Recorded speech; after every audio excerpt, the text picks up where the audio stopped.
Hi friends, welcome to Hello Kitchen. இன்னைக்கு பாத்தீங்கன்னா நம்ம தய் பூரி எப்படி பண்றதுன்னு பார்க்க போறோம். அதுக்கு முன்னாடி என்னோட சேனலை நியூவா பார்க்கறீங்கன்னா என் சேனலுக்கு சப்ஸ்கிரைப் பண்ணுங்க. அதே மாதிரி கீழ ஒரு பெல் ஐகான் இருக்கும். அந்த பெல் ஐகானை கிளிக் பண்ணீங்கன்னா நான் ரெகுலரா போஸ்ட் பண்ற வீடியோஸ் உங்களுக்கு நோட்டிஃபிகேஷன் வரும். அதே மாதிரி என்னோட வீடியோக்கு லைக் பண்ணுங்க. இப்போ இந்த டிஷ்ல வந்து நான் ரெடிமேடா பூரி வாங்கி யூஸ் பண்ணியிருக்கேன். ஸோ இப்போ அதுக்கு ஃபில்லிங் என்னென்ன ஐட்டம் தேவை அப்படின்னு பார்த்தீங்கன்னா நான் வந்து பாயில்டு பொட்டேட்டோ வந்து ஒரு 50 கிராம்ஸ் ஆட் பண்ணியிருக்கேன். அதை வந்து வேக வச்சு இது மாதிரி சாப் பண்ணியிருக்கேன். ஆனியன் வந்து ஃபியூ ஆட் பண்ணியிருக்கேன். உங்களுக்கு வேணும்னா நிறையாவும் ஆட் பண்ணிக்கலாம். இதை நல்லா மிக்ஸ் பண்ணிக்கணும். இப்போ இது கூட வந்து பார்த்திங்கன்னா காரத்துக்கு வந்து நான் ஒரு 1/2 டீஸ்பூன் வந்து ரெட் சில்லி பவுடர் ஆட் பண்ணியிருக்கேன். அண்ட் சால்ட் வந்து டேஸ்ட்டுக்கு ஏற்ற மாதிரி ஆட் பண்ணிக்கோங்க. இதை எல்லாத்தையுமே நல்லா மிக்ஸ் பண்ணிக்கோங்க. இதை மிக்ஸ் பண்ணிவிட்டு இந்த மாதிரி நான் வந்து பூரி வந்து ரெடிமேடாக வச்சு வாங்கியிருக்கேன். அதை வந்து இது மாதிரி உடைச்சிட்டு அதில் வந்து இதை ஃபில் பண்ணணும். இதில் எல்லாத்துலேயுமே வந்து இந்த மாதிரி நீங்கள் கொஞ்சம் கொஞ்சமாக வந்து ஃபில் பண்ணிவிடுங்க. இப்போ இது கூட வந்து பார்த்திங்கன்னா ஓம்புடியை வந்து இதில் நான் கொஞ்சம் கொஞ்சமாக ஃபில் பண்ணுறேன். இந்த மாதிரி ஃபில் பண்ண அப்புறம் வந்து பார்த்திங்கன்னா க்ரீன் சட்னி வந்து நான் இதோட ஆட் பண்ணுறேன். இது க்ரீன் சட்னி வந்து கொஞ்சம் காரமாக இருக்கும். ஸோ உங்களுக்கு காரம் நிறையா வேணும்னா நீங்கள் நிறையா போட்டுக்கலாம். இப்போ ரெட் சட்னி வந்து நான் இதோட ஆட் பண்ணுறேன். உங்களுக்கு எந்த சட்னி ஜாஸ்தி வேணுமோ அது உங்கள் விருப்பத்துக்கு ஏற்ற மாதிரி நீங்கள் ஆட் பண்ணிவிட்டு இந்த மாதிரி நம்ம ரெடி பண்ணி ஒரு பவுலில் ரெடி பண்ணிக்கணும்.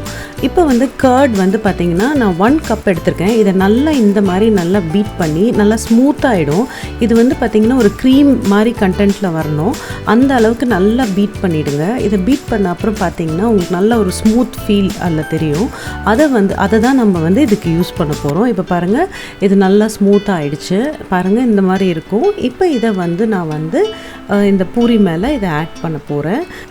இப்போ பார்த்திங்கன்னா நான் வந்து ஆல்ரெடி பூரியில் ஃபில் பண்ண இதோட இதை நம்ம ஆட் பண்ணிடலாம். இப்போ ஆட் பண்ண அப்புறம் பார்த்திங்கன்னா இது வந்து கரெக்டாக எல்லாத்துலேயுமே கோட் ஆனோம். அந்த மாதிரி கொஞ்சம் ஆட் பண்ணிவிடுங்க. இதில் இப்போ அந்த கர்ட் எல்லாமே நல்லா கோட் ஆகிருக்கு. இப்போ இதில் வந்து நான் சாட் மசாலா வந்து ஃபியூ ஆட் பண்ணுறேன். சாட் மசாலா உங்களுக்கு கொஞ்சம் நிறையா வேணும்னா நீங்கள் நிறையா ஆட் பண்ணிக்கலாம்.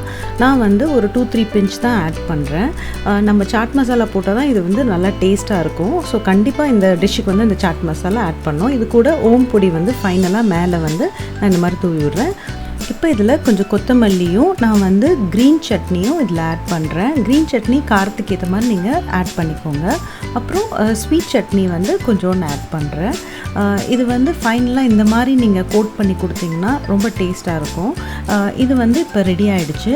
இப்போ இது ஈவினிங் ஸ்நாக்ஸாக நீங்கள் வந்து சர்வ் பண்ணலாம். அதே மாதிரி பார்த்திங்கன்னா இந்த வீடியோவில் வந்து க்ரீன் சட்னியும் நான் வந்து ஸ்வீட் சட்னியும் வந்து ஆல்ரெடி வந்து என்னோடய ப்ரீவியஸ் வீடியோவில் வந்து இதை நான் ஷேர் பண்ணியிருக்கேன்.